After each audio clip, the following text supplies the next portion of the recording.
Va ora in onda Largo ai bambini, educazione e dintorni. Dove c'è un bambino, c'è un'intera società, con Francesca Corbella. Ciao Francesca, a te la linea. Grazie Sveva, pronto? Sono in linea, eccoci qua, buonasera a tutti, bentrovati.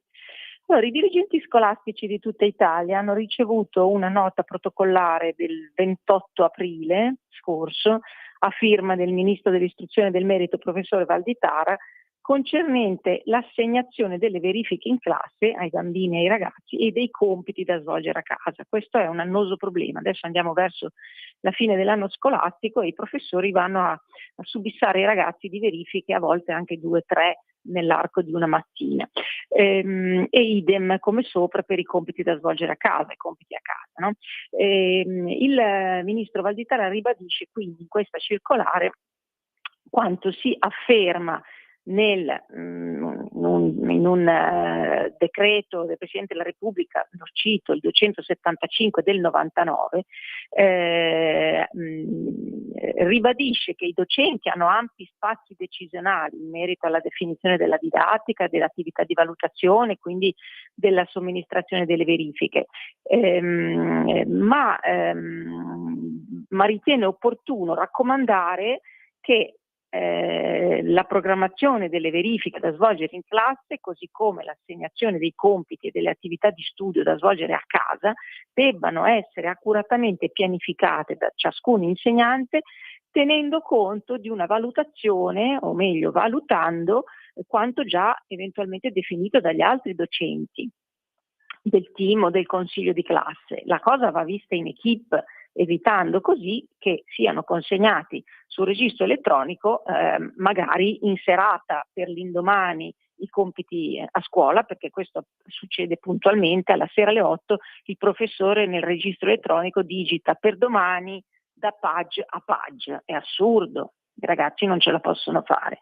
E idem anche per appunto la somministrazione delle verifiche in classe, che a volte vengono sovrapposte le une alle altre, creando molto disagio, molto scontento e molta fatica.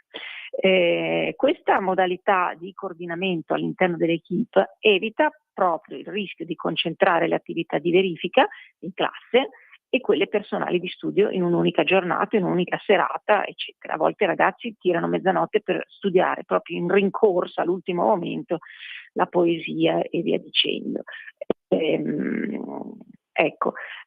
Il tutto poi assicura anche una migliore organizzazione anche all'interno dell'equipe di lavoro, perché se c'è più serenità tra i banchi c'è anche più serenità dietro ai banchi, cioè nell'equipe dei professori. Ricordiamo, e lo ricorda il Ministro in questa circolare, che è ben fatta, che la scuola è il contesto educativo che deve creare le condizioni di serenità, di fiducia per lo sviluppo armonico di una personalità, della personalità degli studenti. Invece risulta che con questa mancanza di coordinamento diventa tutto molto faticoso e molto gravoso. Inoltre si sottolinea nella circolare una corretta notazione dei compiti, oltre che sul registro elettronico, anche sul diario personale, quello manoscritto, l'agenda degli studenti, soprattutto nel primo ciclo di istruzione, ma non solo, anche dopo, può consentire una crescente autonomia da parte degli alunni, proprio nella gestione dei propri impegni scolastici. Cioè i ragazzi, soprattutto alle elementari, devono ricorrere perpetuamente al genitore per andare a vedere dentro nel registro elettronico con le eccetera eccetera che cosa c'è scritto. Non va bene. Il bambino deve poter sapere cosa deve fare, quindi il maestro deve dedicare quei 10 minuti a farglielo scrivere in classe a mano sul diario. Ecco, io tante volte mi sono espressa su questo punto, e tra l'altro c'era già stata un'altra circolare l'11 luglio 2024 che sottolineava proprio questa esigenza, sottolineando che la consegna delle attività da svolgere a casa è parte integrante della lezione stessa, perché facendolo sul proprio diario personale va appunto a creare una responsabilizzazione del bambino. Quindi questa la prima circolare. La seconda notizia o meglio parere, commento dell'attualità a fine corsa dell'anno scolastico, arriva dall'ufficio stampa di Daniele Novara, che si pronuncia in merito, anche lui in merito al registro elettronico, per questa ragione, e lui scrive che il registro elettronico non sia una grande idea appare ormai piuttosto chiaro, e appunto io mi sono pronunciata tantissime volte al riguardo. Sembra però sfuggire, dice Daniele Novara, noto pedagogista, lo sapete, io lo nomino spesso, sembra però sfuggire la dannosità di una delle sue principali funzioni: creare la media dei voti ricevuti dal singolo alunno. Allora andiamo a vedere. Il registro elettronico è un elemento apparentemente raffinato, che snellisce il lavoro, che velocizza, di facile accesso, eccetera, ma Daniele Novara lo definisce del tutto tragico. Ecco, e dice: che senso ha una valutazione sulla base della media numerica che mette assieme i voti presi da un alunno ai primi mesi dell'anno, agli inizi quindi del suo apprendimento, quando era del tutto normale poter prendere anche un brutto voto, poter sbagliare.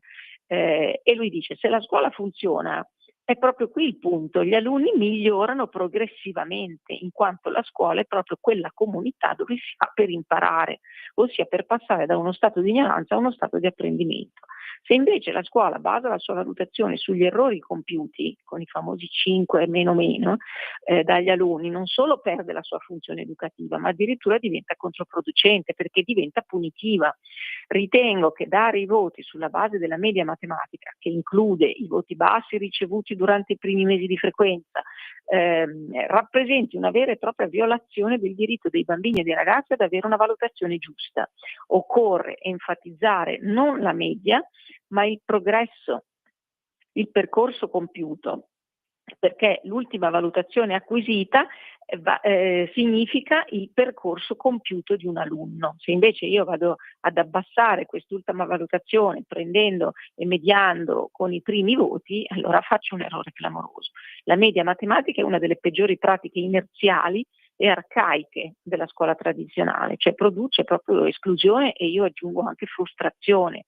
Che inclusione può essere quella di giudicare gli alunni non sulla base dei loro progressi, ma del recupero di voti iniziali, come se questi avessero già dovuto in partenza essere all'altezza di un bambino già avanti nell'apprendimento, che invece il quale apprendimento si deve proprio ingenerare man mano all'interno della scuola, man mano che uno va avanti e apprende. Quindi in vista degli scrutini raccomandiamo, io mi accodo a questo appello a tutti gli insegnanti a dare maggior peso all'ultimo voto preso e non a mediarlo con il primo voto preso, perché quest'ultimo definisce il progresso e quindi anche l'impegno del bambino, del ragazzo, dello studente.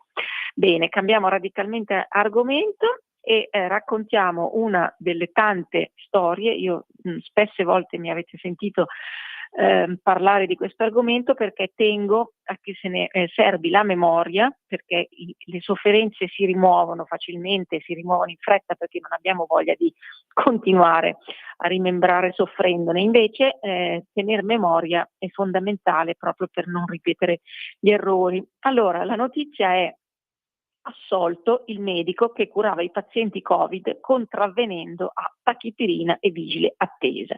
Per me è un argomento principe. Questo medico di Bologna è stato assolto perché il fatto non sussiste. Lui curava i pazienti di sua iniziativa che dimostravano gravi complicazioni successive al siero magico.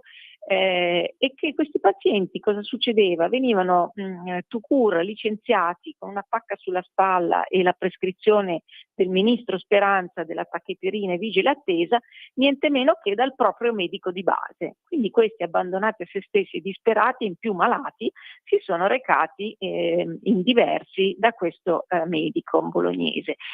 Inoltre questo medico bolognese, che si chiama dottor Fabio Milani, non era vaccinato e per tal motivo è stato anche segnalato da un collega spione all'ordine dei medici. Ha persino dovuto affrontare un processo per esercizio abusivo, che si è rivelato per niente nulla affatto abusivo della professione, ma appunto dopo 3 anni di tormenti è stato assolto con formula piena. Quindi questo medico bolognese durante la pandemia visitava e curava i pazienti recandosi lui casa per casa, consigliando e prescrivendo vitamine, medicinali più mirati come antibiotici o cortisone, e nel 2021 è stato sospeso dalla ATS per non essersi sottoposto alle iniezioni anti-Covid, ha assistito una famiglia positiva a tampone che aveva sviluppato persino la polmonite, la quale appunto ha dichiarato di sentirsi completamente lasciata a se stessa dal medico di base, che si atteneva semplicemente alla raccomandazione ministeriale di tachipirina e vigile e attese. Questa è diventata veramente una barzelletta, tachipirina e vigile e attese. Dopo la visita, il Milani è stato denunciato dallo stesso collega che aveva rifiutato la visita domiciliare a questi signori, ma il processo appunto si è concluso con la soluzione piena, in quanto per il tribunale il fatto non sussiste, per fortuna, un minimo di buonsenso c'è, ma dopo 3 anni. E dice: sono stati 5 anni durissimi, ma rifarei tutto, il nostro dovere è curare, dichiara Fabio Milani. E una signora curata dice: ringrazio il dottore perché mi ha salvato la vita. E un'altra: tengo ancora la sua ricetta in memoria di un uomo buono, commenta in esclusiva per l'Indipendente una paziente curata dal dottore in quel periodo. Allora, la storia del dottor Milani, classe 1955, laureato in medicina a Firenze e attualmente curante a Bologna, si inserisce nel contesto più ampio delle scelte sanitarie adottate durante la pandemia e delle conseguenze per chi vi si è opposto. C'è stato un ampio fronte, di cui ho fatto parte anch'io, di strenui oppositori che hanno cercato di, pur mantenendo diciamo, la fiducia nella medicina, nella scienza, eccetera, ma abbiamo cercato di mantenere lucido l'approccio, distinguendo bene da ciò che era vera scienza e ciò che invece era business per qualcuno, grandi aziende e qualche politico che ben conosciamo. La strategia ufficiale imposta dal Ministro della Salute, Speranza, e chi se lo dimentica, in diversi casi, secondo tantissime segnalazioni, ha portato a un peggioramento delle condizioni dei pazienti e parallelamente i medici che sceglievano di adottare terapie alternative venivano spesso segnalati, sospesi dall'ordine, sospesi dal posto di lavoro e sottoposti a procedimenti disciplinari o giudiziari. Per contro, quelli che invece vaccinavano a manetta a circa 200 euro all'ora di guadagno puro, mi vengono in mente anche quelli assoldati dalle cooperative, eccetera, eccetera. Ecco, contrariamente questi altri invece sono andati tranquillamente avanti, anzi sono stati considerati dalla stampa all'unisono come gli eroi, no? Erano gli eroi. Suppongo anche questo medico che si rifiutava di curare i pazienti. Nel caso di Milani il decreto legge 44/2021 stabiliva la sospensione dei sanitari non vaccinati, senza però d'altra parte vietare loro di esercitare la professione. Quindi lui l'ha esercitata, curando questi pazienti e salvando talvolta la vita. Ecco, e lui racconta: decisi di non sottopormi alla vaccinazione e per questo ricevetti a luglio del 2021 una segnalazione dall'ATS che mi sospendeva dall'attività di medico, quindi contravvenendo al decreto legge 44/21 appena citato. Quasi nella totalità dei casi i pazienti, anche quelli più gravi, venivano trattati secondo il protocollo tachipirina e vigile attesa. La cosa peggiore è che il medico curante si rifiutava di visitarli e tale pratica è piuttosto diffusa anche oggi, visto che ricevo ancora oggi decine di segnalazioni di pazienti che mi raccontano di essere costretti ancora ad eseguire tamponi. Continua il Milani. Il caso inizia ufficialmente a dicembre del 2021 quando viene contattato da una donna di Bologna con sintomi Covid e come lei tutta la sua famiglia. Secondo quanto riportato, il loro medico curante si rifiutò di visitarli, consigliando loro tachipirina e attesa. Milani si recò quindi a casa loro riscontrando una polmonite in atto in tutti e 3 i pazienti e decise quindi di prescrivere antibiotici e cortisone. Pochi giorni dopo la famiglia chiese una nuova ricetta al medico curante che, venuto a sapere della visita domiciliare del Milani, ha deciso di segnalarlo all'ordine con l'accusa di esercizio abusivo della professione. Ma pensa un po' che roba. La denuncia è stata ridicola, il collega si è rifiutato di visitare i pazienti e questo è scritto anche nei verbali dei NAS.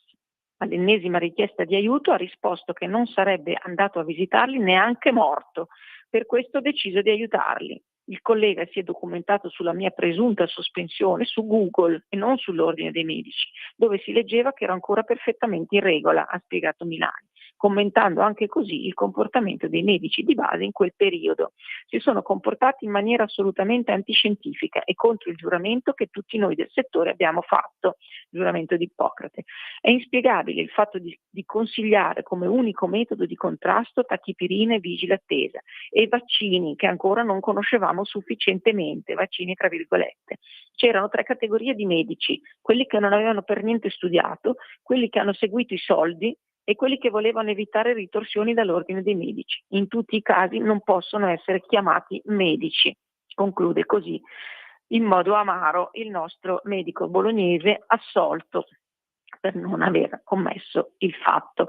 Ho ancora 5 minuti per cui posso agganciarmi a questo per raccontarvi che il governo Meloni approva il nuovo piano pandemico, con polemiche naturalmente. Viene riconosciuto in questo nuovo piano l'uso dei vaccini, ma non come unico strumento di contrasto, meno male. Sono previste restrizioni alla libertà personale solo in casi eccezionali, senza il ricorso ai DPCM, e c'è l'obbligo per le istituzioni a rendicontare pubblicamente il loro operato. Sono questi i punti salienti del nuovo piano nazionale pandemico inviato in conferenza Stato-Regioni per la discussione e la successiva approvazione. A 5 anni dall'emergenza coronavirus è stato redatto un nuovo documento di oltre 150 pagine che sostituirà quello scaduto nel 2023 e avrà durata quadriennale. Quindi andremo fino al 29. Nonostante il piano non sia ancora confermato definitivamente, il testo ha già innescato il consueto gioco delle parti politiche. Da una parte le opposizioni attaccano, affermando non è una novità, anziché proporre attaccano, affermando che le uniche modifiche sono state effettuate per evitare di fare un copia e incolla dai documenti precedenti, mentre dall'altra, una grandissima argomentazione, no? Vedete, sembrano i bambini dell'asilo, mentre dall'altra, da parte del governo, si sottolinea che proprio tali modifiche distinguono il nuovo documento dalla disastrosa gestione Conte-Speranza e dal suo approccio ideologico e dogmatico. Allora, vediamo, vado un po' veloce. Sì, ecco, interessante. Per l'attuazione delle misure del piano pandemico nazionale è stata autorizzata la spesa di 50 milioni di euro per l'anno 2025, 150 per il 26 e 300 milioni di euro annuali dal 27 al 29. Le principali novità riguardano restrizioni, strategie di prevenzione e contrasto ad un eventuale patogeno. Vengono prefigurati 3 scenari di rischio, di cui 2 dovuti a virus influenzali e considerati più probabili e uno peggiore, poco probabile ma impossibile da escludere. Per quanto riguarda le restrizioni ed eventuali lockdown, si legge: di fronte ad una pandemia di carattere eccezionale si può presentare la necessità e l'urgenza di adottare misure relative ad ogni settore e un necessario coordinamento centrale, valutando lo strumento normativo migliore e dando priorità ai provvedimenti parlamentari.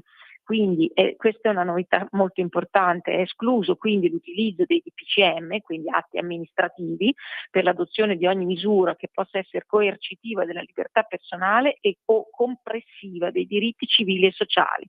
Solo con leggi o atti aventi forza di legge e nel rispetto dei principi costituzionali possono essere previste misure temporanee, straordinarie ed eccezionali in tal senso. Significa che il piano del governo Meloni non rinuncia alla possibilità di mettere in campo tutte le restrizioni viste in campo durante l'era Covid, ai noi, ma stabilisce che queste si tengono mano libera, ma stabilisce che queste non possono essere approvate con un semplice DPCM dalla Presidenza del Consiglio, ma devono essere varate come leggi ordinarie seguendo l'iter quindi parlamentare.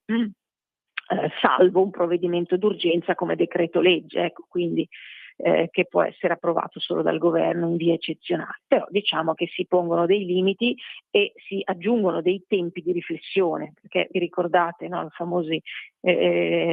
famose reti unificate dalle ore 20 alle ore 22 con il faccione di Conte che pontificava con i suoi DPCM una sera sì, una sera no. Questo sarà, grazie a Dio, evitato.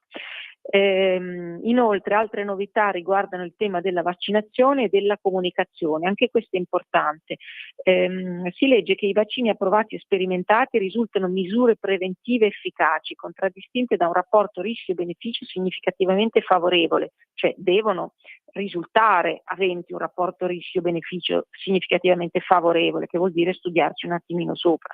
Non possono essere considerati gli unici strumenti per il contrasto agli agenti patogeni, ma vanno utilizzati insieme ai presidi terapeutici disponibili, quindi anche quelli che erano stati esclusi perché non fruttuosi di affari.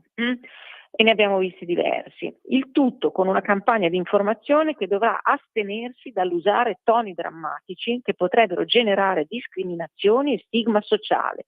Le istituzioni, infatti, anche per risolvere i conflitti che potrebbero insorgere tra la sfera privata e quella collettiva a causa di ipotetiche restrizioni, sono obbligate ad agire in ottemperanza al principio di trasparenza, rendicontando pubblicamente il loro operato. Ecco, io direi che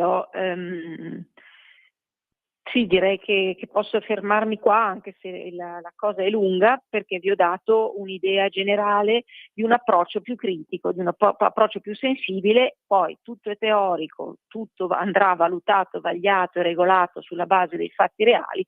Speriamo che non accada, ma io ho abolito da tempo la parola speriamo, anche se adesso l'ho utilizzata con voi a conclusione di quanto vi ho raccontato. La parola speriamo non esiste, non rappresenta nulla.